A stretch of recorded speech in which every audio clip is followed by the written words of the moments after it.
Hello दोस्तों, welcome to अभिनव की आवाज़। मे बी आज आपको मेरा सेटअप थोड़ा अजीब लगे। बीइंग अ न्यू क्रिएटर शायद मुझे ये टॉपिक सिलेक्ट नहीं करना चाहिए था, बट कहीं ना कहीं मुझे लगता है कि कुछ ऐसी चीज़ें हैं जिन पर बात करना बहुत ज़रूरी है। सबसे पहले मैं चाहूँगा कि आप ये वीडियो देखिए। 5 तारीख को घर जाएंगे, 6 तारीख के बाद गायब थी वो। उसके बाद उनके साथ ये सब हुआ, उनके पेरेंट्स को भी नहीं बताया गया है कि क्या हुआ है। हॉस्टल में मालिक का बेटा ही रेप किया है। फांसी की सजा क्या चाहती है सरकार से? मुझे पता है कि आप लोग इस बारे में सब कुछ जानते हैं।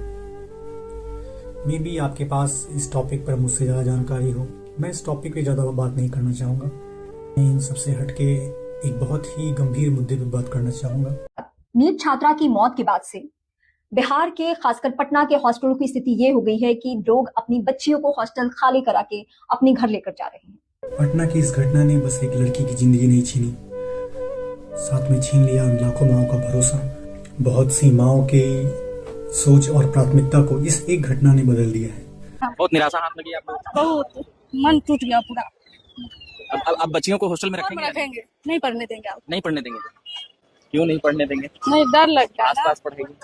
नहीं पढ़ाएंगे आप। पटना में जितनी भी रिपोर्ट्स आ रही हैं, अब तक बहुत से लोगों ने, बहुत सी माओं ने अपनी बेटियों को पटना से वापस बुला लिया है। बहुत सी बेटियां अपने सपने, अपनी किताबों को बंद कर रही हैं और शायद उनकी ये किताबें अब कभी नहीं खुलेंगी। और इनका दोषी कौन है? इनके दोषी हैं हम जैसे वो लोग जो अपनी ही बहन बेटियों के सपनों को नहीं बचा पाए। ऐसी बहुत सी माओं को मैं भी जानता हूँ जिनके मन में एक डर पैदा हो चुका है कि उनकी बेटियां अब पराए शहर में सेफ रहेंगी या नहीं। बेटियां सेफ रहेंगी तो ही पढ़ेंगी, ये भी एक बहुत बड़ा सवाल है। अब उन माओं के सवालों का जवाब कौन देगा? इतनी बड़ी घटना हमारे राज्य की राजधानी में, इतनी बड़ी घटना हो जाती है और ना ही हमारे मुख्यमंत्री जी का कोई बयान आता है, ना ही किसी बड़े नेता का। इस मुद्दे पर कई नेता शांत हैं। ऐसी बहुत सी वीडियोस आप देख सकते हैं जहां पुलिस ने इस मामले को दबाने की कोशिश की है। अगर मैं फैक्ट्स और फिगर की बात करूं तो इंडिया के लोग पूरे विश्व में सबसे ज़्यादा टैक्स पे करने के मामले में टॉप 50 कंट्रीज में आते हैं। और हमारे यहाँ की सुविधाएं कैसी हैं? सुविधाएं छोड़िए, हमारे यहाँ की सुरक्षा कैसी है? इस मामले को देखकर आप यही कह सकते हैं कि एक अपराधी ने पूरे के पूरे सिस्टम का पर्दाफाश कर दिया। यहाँ नेता से लेकर पुलिस और पुलिस से लेकर हॉस्पिटल के डॉक्टर्स, वो डॉक्टर्स जिन्हें हम भगवान मानते हैं, उन्होंने भी इस मामले को दबाने की पूरी कोशिश की है। तो आखिर आम आदमी जाए कहाँ और कौन जवाब देगा इन पटना से लौटती बेटियों को? एक समाज के तौर पर हम कब बदलेंगे, ये कौन बताएगा? कब तक हम अपनी बेटियों से पूछेंगे कि इतनी रात तक कहाँ थी?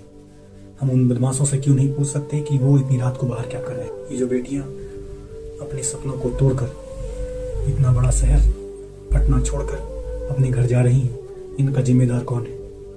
और अंत में मैं अपनी सभी माताओं और बहनों से एक ही बात कहना चाहूँगा कि इन घटनाओं की वजह से अपनी बच्चियों के पंख मत कुतरिए, क्योंकि शिक्षा ही एक ऐसा माध्यम है जो आपकी बच्चियों को इतनी मजबूती दे सकता है कि कल को वो इस चीज़ के खिलाफ आवाज़ उठा सके और डर सके।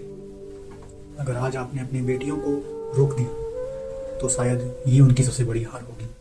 अपनी बेटियों के सपनों को, अपने सपनों को इन घटनाओं की वजह से चूर ना करें। Being a boy and responsible person of this country, मैं अपने सभी दोस्तों से, अपने सभी भाइयों से एक ही चीज़ रिक्वेस्ट करना चाहूँगा कि एक मर्द होने की जिम्मेदारी से जो आप कर सकते हैं वो ये कि आप जहाँ हैं अपने चारों ओर किसी भी महिला को या किसी भी बहन को अनकंफर्टेबल फील ना होने दें। उन्हें ऐसा लगे कि उनके साथ उनका भाई है। और अपनी सभी बहनों से मैं एक ही बात कहना चाहूँगा, विश्व में ऐसी कोई शक्ति नहीं है जो आपके जीवन का निर्णय ले, क्योंकि भगवान ने आपको इस दुनिया की सबसे बड़ी शक्ति दी। आप एक नए जीवन को शक्ति दे सकती हैं, तो आप इस दुनिया में कुछ भी कर सकती हैं। तू सारे जहां से प्यारी मेरे भारत की बेटी है, सारे जहां पे भारी मेरे भारत की बेटी, दिल जान है शान